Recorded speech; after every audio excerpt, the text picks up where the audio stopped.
Hello. तो बच्चों कैसे हो? सब मजे में?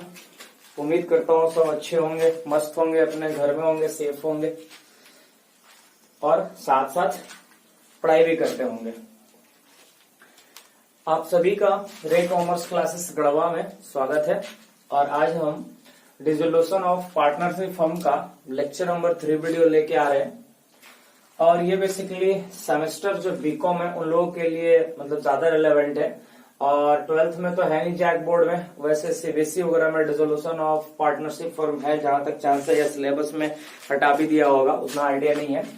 तो फिर भी हम बात करते हैं डिसोल्यूशन ऑफ पार्टनरशिप फर्म, जो हमारा यहाँ पर बेसिकली बीकॉम से रिलेटेड है। और बीकॉम में खासकर सेमेस्टर 1 की जो बुक्स होती है फाइनेंशियल अकाउंटिंग, उसमें टॉपिक कवर होता है। तो चलिए हम धीरे धीरे आगे बढ़ते हैं। 2 वीडियो ऑलरेडी हो चुका है जिसमें हम डिसोल्यूशन ऑफ फर्म और डिसोल्यूशन ऑफ पार्टनरशिप बीच के मीनिंग और उनके डिफरेंसेस को समझे थे। जो प्रीवियस वीडियो कल मैं अपलोड किया था यूट्यूब पर, उसमें हमने मोड्स ऑफ डिसोल्यूशन समझा था कि किन किन कारणों से फर्म बंद होते हैं और वो कौन कौन इंटरसेक्शन में आते हैं। आज हम उसी की क्लास टॉपिक लेके आएंगे एज ए थ्योरी पोर्शन के हिसाब से, जिसमें हम देखेंगे कि जब कोई भी फर्म बंद होता है, कोई भी बिजनेसेस क्लोज होती है, खासकर पार्टनरशिप फर्म में, तो आपको पता है कि कोई भी मतलब एक सोल प्रोप्राइटर की बात करें मतलब बिजनेस के दृष्टिकोण से, जहां पर एक सिंगल ओनर होता है, तो वैसे केस में तो कोई भी एक्ट की जरूरत नहीं है। लेकिन अगर उसके बाद कोई अगर स्पेशलाइजेशन एरिया की बात करो, चाहे वो पार्टनरशिप हो, कंपनी हो, तो पार्टनरशिप एक्ट 1932 के अंदर मेंशन होता है कि फर्म को डिसॉल्व कैसे करना है और उसके फिर अकाउंट को सेटलमेंट कैसे करना है। तो आज हम उसी से संबंधित बातें करेंगे, उसी पर चर्चा करेंगे। जो डिसोल्यूशन ऑफ पार्टनरशिप हम लेक्चर 3 है और वो अंडर सेक्शन 48 में डिफाइन है, तो 48, 49 आज कवरेज में रहेगा। तो बच्चों ध्यान से आगे बढ़ते हैं और समझते हैं कि डिसोल्यूशन ऑफ पार्टनरशिप फर्म का लेक्चर 3 में क्या क्या आज होने वाला है। सबसे पहले हम बात करेंगे सेटलमेंट्स ऑफ अकाउंट्स का। अगर आप नॉर्मली सोचो, पिछली 2 वीडियो अगर आपने देखा होगा तो आपको एक बात तो कंफर्म हो गए होंगे कि बिजनेस डिसोल्यूशन ऑफ फर्म का मतलब होता है बिजनेस को क्लोज करना। मैं आपसे नॉर्मली पूछना चाह रहा हूं कि अगर आप कोई भी बिजनेस करते हैं और जिस दिन उस बिजनेस को आप बंद करना पसंद करेंगे, तो आप उसको कैसे बंद करेंगे? तो आप सिंपल वे में समझिएगा कि ऐसा थोड़े है कि हम बिजनेस को एकाएक शटर गिराएंगे और रूम रातों रात सारा दुकान खाली करेंगे और स्टॉक को शिफ्ट करेंगे और दुकान खाली करके मकान मालिक को, जो भी है मेरा लैंडलॉर्ड, उसको चाबी देंगे और हम दुकान छोड़ के चले जाएंगे। ऐसा नहीं होता है, क्योंकि जब हम बिजनेसेस किए हैं तो मार्केट हमारी कुछ गुडविल होती है। हम कुछ क्रिएटर्स और डेटर्स बनाए होते हैं, किन्हीं को पैसा देना होता है, किन्हीं से लेना होता है। फिर बहुत सारे चीजें हमारे बिजनेस में ऐसे इंक्लूड होते हैं जो फ्यूचर में हमारे काम लायक है नहीं, या है भी तो यूटिलाइजेशन है नहीं, तो हम उसको चाहते हैं कि रियलाइज कर दे। यानी कुल मिला के बोले तो अगर आप बिजनेस कर रहे हैं और बिजनेस करने के बाद आप बिजनेस को क्लोज करना चाहते हैं, तो आपका एज ए इंसानियत एक धर्म बनता है कि आप सारे पर्टिकुलर लायबिलिटी को और बहुत सारे ऐसे रिस्पॉन्सिबल चीजें हैं उनको सेटल करके निकलो, ताकि कल के डेट में कोई आप पर कंप्लेन या ब्लेम करने वाला ना हो। ऐसा ना हो कि आप रास्ते चलते बार बार गाली खा रहे हैं कि देखो फलाने ने दुकान बंद करके मेरा पैसा लेके भाग गया। तो यहाँ पर सेम उसी तरह पार्टनरशिप फर्म में अंडर सेक्शन 48 में सेटलमेंट के बारे में बताया गया है कि कैसे सेटलमेंट होगा। तो चलिए हम आगे बढ़ते हैं धीरे धीरे। Settlement of accounts under section 48 कहता है कि सबसे पहला क्या होता है, in settling the accounts of a firm after its dissolution the goodwill shall be included sold either separately और along with other property of the firm। सबसे पहला बात हुआ कि जब हम फर्म को क्लोज करते हैं तो settlements of account under section 48 कहता है कि आपको सारे बिजनेस को बंद करने से पहले आपको अकाउंट का हिसाब करना पड़ेगा। मतलब किसको कितना देना है, किससे कितना लेना है, देना है तो उनको कैसे दे पाएंगे, लेना है तो कैसे ले पाएंगे, ये सारी बातें चलती हैं। तो अंडर सेक्शन 48 हमारा पहला जो पॉइंट है वो कहता है कि जब आप अकाउंट सेटल करेंगे तो अकाउंट मतलब डिसोल्यूशन के बाद आप सबसे इंपॉर्टेंट उसमें पहला पॉइंट क्या करेंगे कि आप अपने गुडविल को सेटल करेंगे।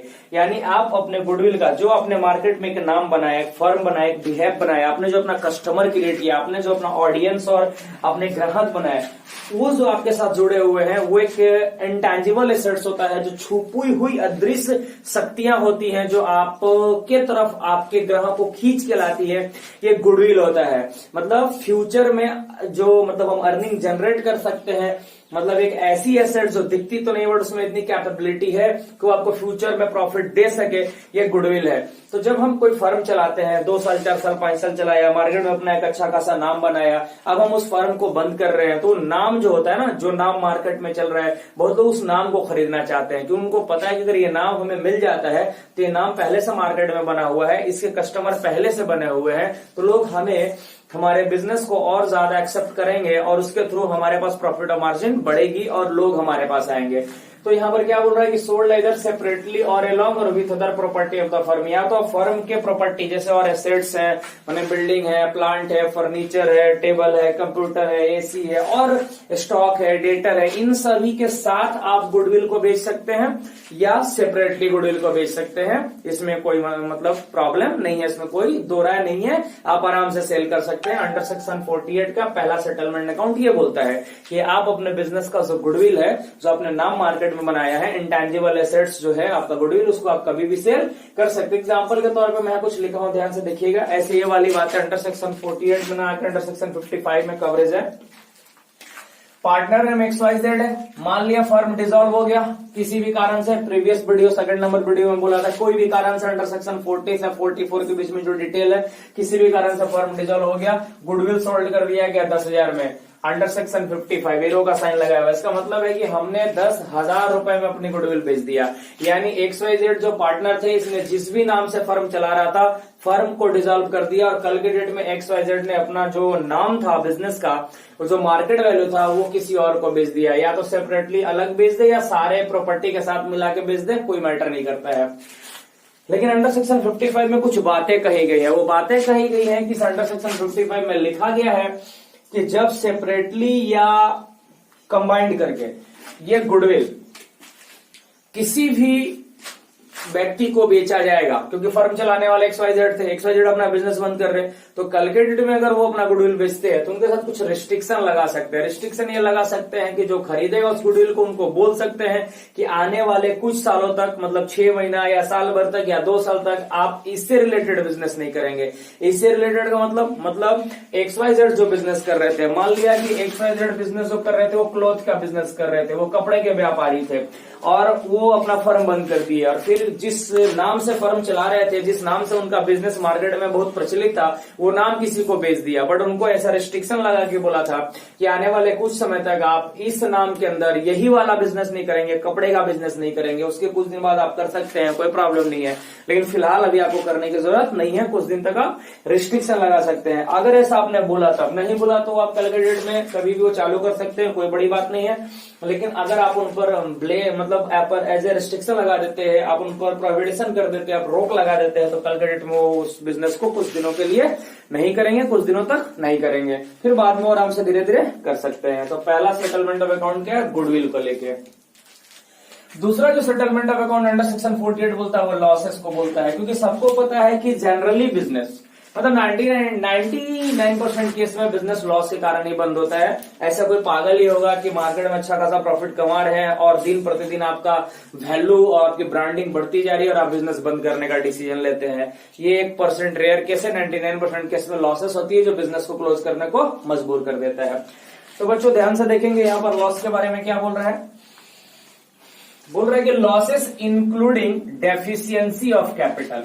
यहां पर लॉसेस का मतलब क्या है, ऐसा होता है कि मान लीजिए बिजनेस कंटिन्यू लॉस में जा रहा है, ठीक है, क्योंकि आपको पता है जो कॉमर्स डिपार्टमेंट में है तो सबसे एंड में फाइनेंशियल स्टेटमेंट की लास्ट पोजीशन में बैलेंस शीट बनती है।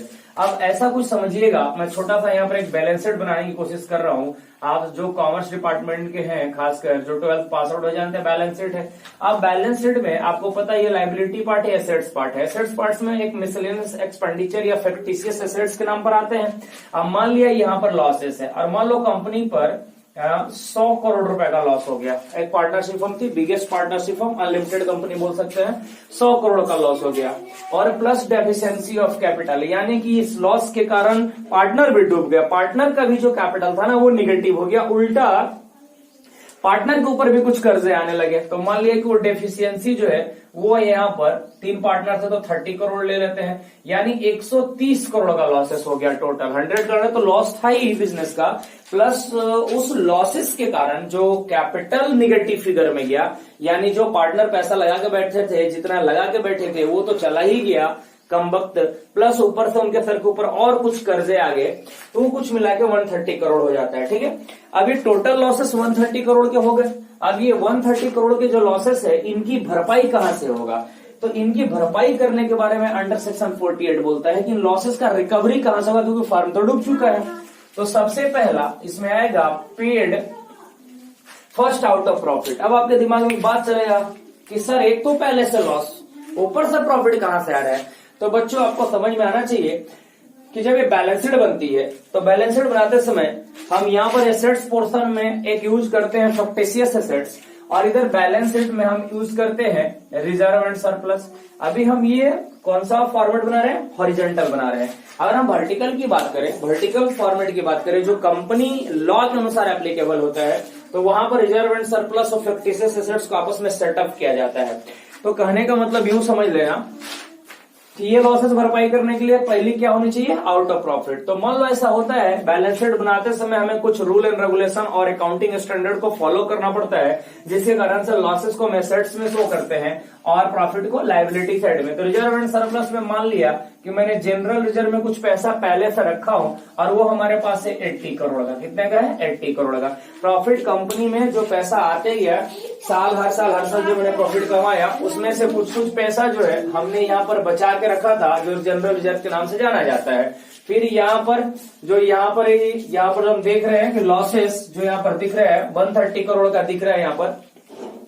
तो ये लॉसेस जो यहाँ पर कितने का, 130 करोड़ का है। यहाँ पर प्रॉफिट कितना जनरल रिजर्व के नाम पर 80 करोड़ का है। तो अगर हम बात करते हैं यहाँ पर कि प्रॉफिट आया कहां से, तो भाई जो भी टू बी कल्टिव हमने बिजनेस किया होगा अपने ड्यूरिंग द ईयर या ड्यूरिंग द सर्विस पीरियड या बिजनेस पीरियड में, तो हम वहां पर प्रॉफिट कमा के यहाँ पर पार्टनर में डिस्ट्रीब्यूट किए होंगे और पार्टनर के सहमति से ही कुछ पैसा जमा भी होता है फ्यूचर को देखते हुए। कितना जमा किया, 80 करोड़। लेकिन कुछ सालों से लगातार लॉस हो रहे थे, तो आप ये सोच रहे होंगे सर कि जब लॉस हो रहा था तो क्यों लॉस को एक्यूमुलेट किया गया। आप पहले ही जब लॉस हुआ जनरल रिजर्व से काटते जाते हैं। ऐसा नहीं होता है बच्चों।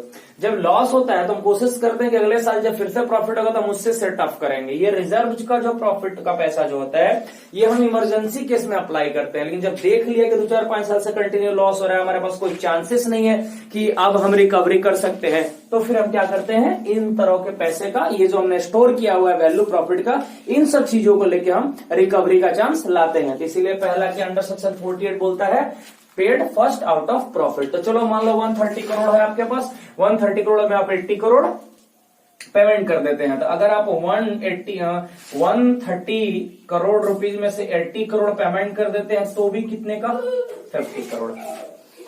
तो भी कितने का लॉस बच गया, जो भी हमें पे करना है 50 करोड़। सेकेंड पढ़िए, नेक्स्ट आउट ऑफ कैपिटल।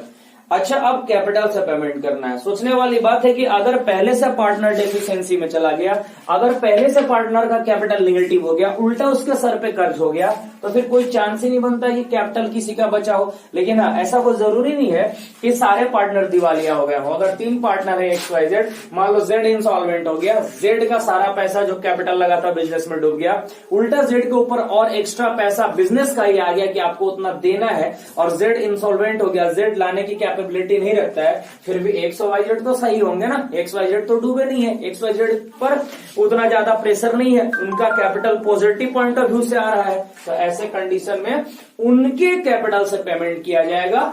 कौन के कैपिटल, X और Y के कैपिटल से पेमेंट किया जाएगा अगर ऐसा कोई लॉस हुआ तो। और नहीं तो फिर जो पार्टनर इंसॉल्वेंट हुआ, अगर वो पैसा लाने की कैपेबिलिटी रखता है, वो कहता है कि हम घर से कुछ पैसा ला सकते हैं, मेरे ऊपर जो कर्ज है उसको हम पर्सनली भर सकते हैं, तो वो भी लाके देगा, तो उसी कैपिटल से पेमेंट होगा। और फिर क्या बोल रहा है lastly, bye partner in PSR।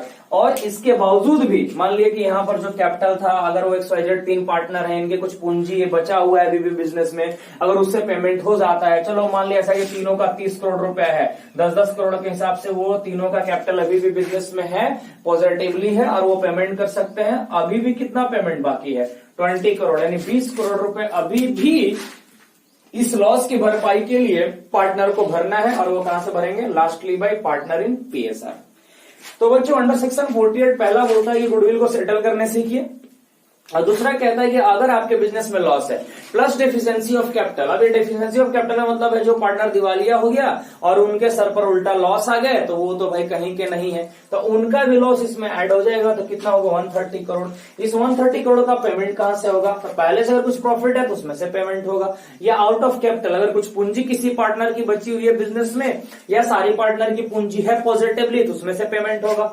और अगर लास्ट में भी कुछ बच जाता है तो फिर जो पार्टनर है उनको अपने पीएसआर रेशियो में, जो भी प्रॉफिट बांटने का रेशियो होता है, उसमें इनकी भरपाई करनी पड़ेगी। तो ये 2 पॉइंट होते हैं बच्चों, ठीक है। अब आगे बढ़ते हैं। अब तीसरा बात करते हैं कि जब इस तरह की लॉसेस पे होती है, जैसे मान लो यहाँ पर जनरल जब था आपने लॉस पे कर दिया, आप कैपिटल में से लॉस पे कर दिया। कभी कभी ऐसा होता है कि आपके पास कुछ एसेट्स होते हैं, आप उस एसेट्स को बेचना चाहते हैं, और उस एसेट से बेच के जो पैसा आता है उससे भी आप इस लॉस की भरपाई कर सकते हैं। तो तीसरा सेटलमेंट ऑफ अकाउंट जो अंडर सेक्शन 48 हो क्या बोलता है? देखिएगा, बोलता है यहाँ पर, आप गौर से देखेंगे कि the assets of the firm including any sums of money contributed by the partners to make up deficiencies of capital shall be applied in the following order। मतलब ऐसा क्या हुआ है यहाँ पर, समझिएगा कि ये तो प्रॉफिट से हम पेमेंट करेंगे, कैपिटल से पेमेंट करेंगे, पार्टनर भी लाके दे सकता है। अभी ऐसा होता है बच्चों कि इन सबों के अलावा बिजनेस में कुछ एसेट्स भी है। अभी हम बिजनेस बंद कर रहे हैं, तो जो हमारे बिजनेस में furniture, AC, building, plant, machinery है, उनको क्या करेंगे? उनको भी डिस्चार्ज कर दो, उनको भी हटा दो, क्योंकि आगे तो फ्यूचर में बिजनेस करना नहीं है, और बिजनेस करना ही होता तो हम बिजनेस को बंद ही क्यों करते। तो यहाँ पर क्या बोल रहा है कि इस एसेट्स में क्या इंक्लूड हो सकता है, कौन कौन एसेट्स है जिसको बेच के आएगा और पैसा पेमेंट होगा। तो यहां पर बताया जा रहा है बच्चों कि इस एसेट्स, जो भी फर्म में एसेट्स है उसको बेच के जो पैसा आएगा, प्लस इसमें इंक्लूडिंग हुआ sums of money contributed by the partner to the makeup deficiency of capital. जैसे यहां पर वर्ड क्या था?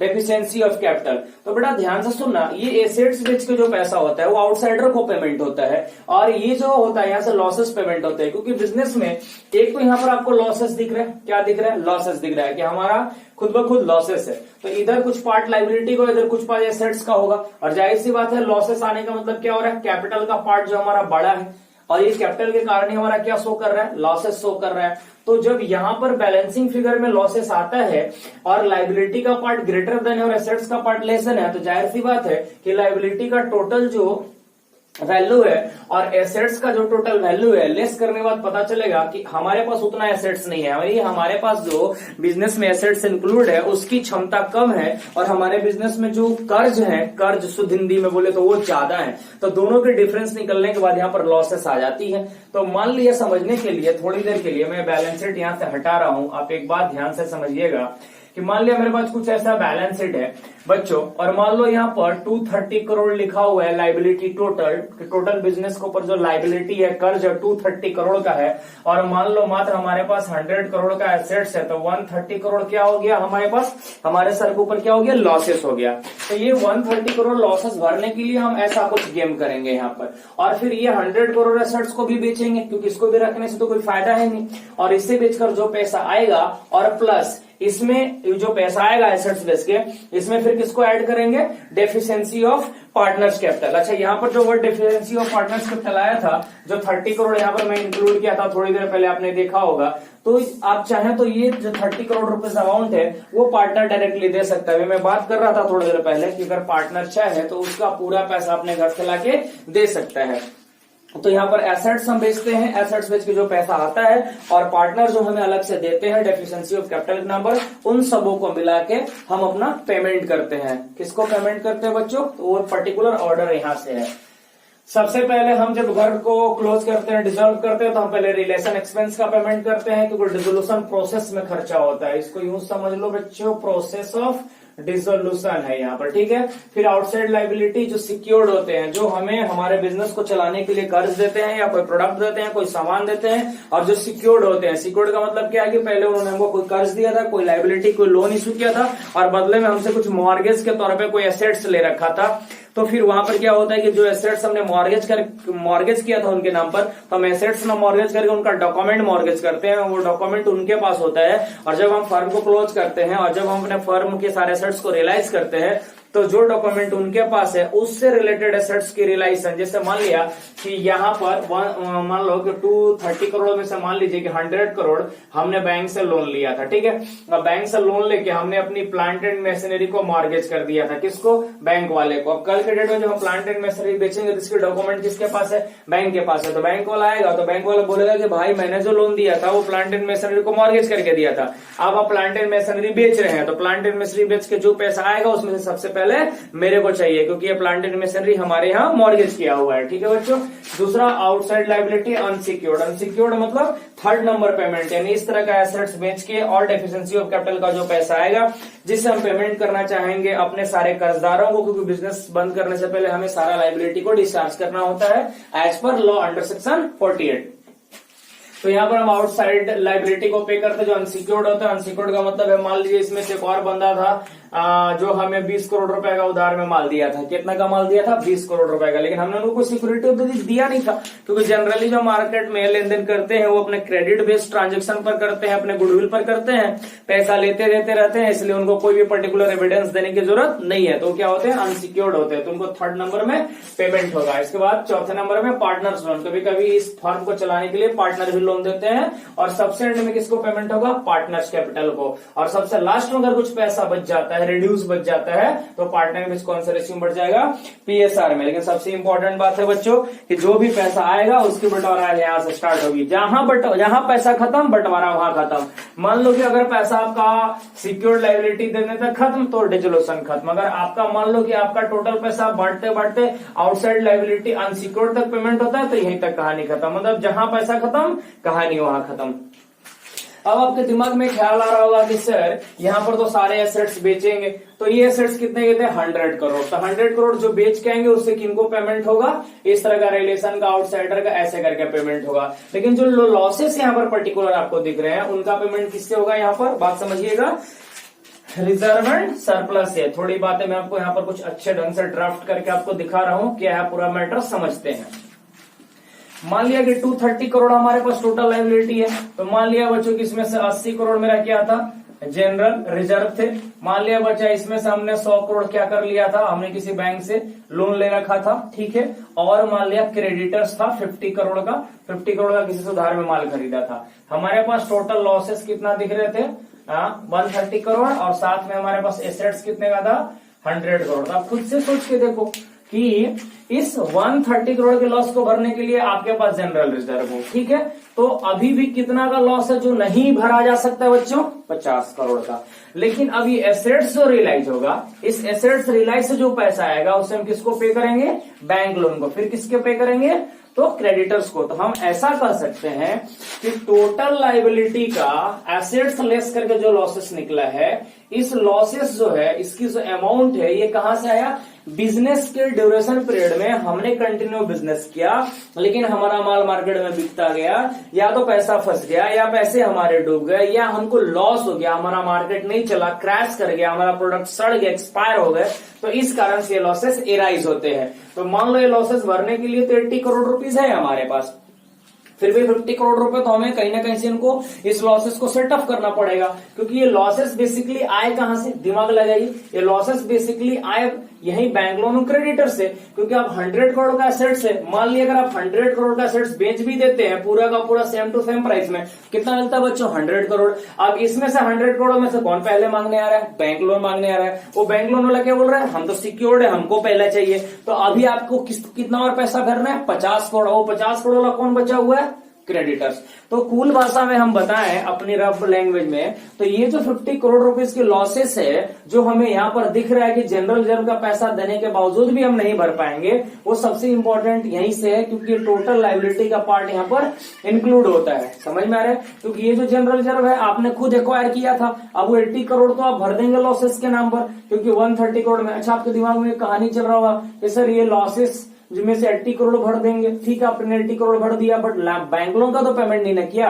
आप ये सोच रहे होंगे सर कि ये जो लॉसेस 130 करोड़ आया ना, इसमें बैंक लोन भी शामिल है, क्रेडिटर्स भी शामिल है। नहीं बच्चों, बैंक लोन ने हमें पैसा दिया था, क्रेडिटर्स ने हमें प्रोडक्ट दिया था, रॉ मटेरियल दिया था। हमने बैंक लोन से फैक्ट्री लगाया, हमने क्रेडिटर्स के रॉ मटेरियल से माल बनाया, लेकिन मेरा माल क्रैश कर गया, नहीं बिका, लॉसेस हो गए, मान लो डैमेजेस हो गया, फैक्ट्री में कोई भी कारण से हमको लॉस हो गया।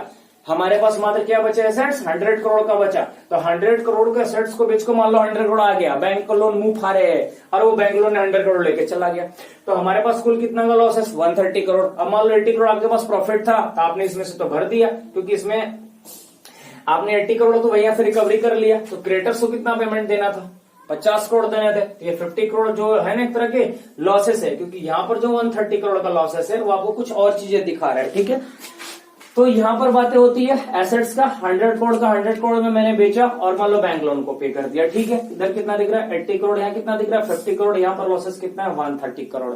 समझ में आ रहा था? आप सोच रहे होंगे सर इसमें से दे दो इनको 80 करोड़, बच गया 50 करोड़ लॉसेस, पार्टनर लाएंगे 50 करोड़, इनको पेमेंट हो जाएगा। तो बात वही घुमा फिरा कर आ जाती है कि एसेट्स को रिलाइज करने के बाद जो पैसा मार्केट में आता है उससे आप इस पर्टिकुलर ऑर्डर में पेमेंट करते हैं। ठीक है बच्चों, अब आगे बढ़ते हैं।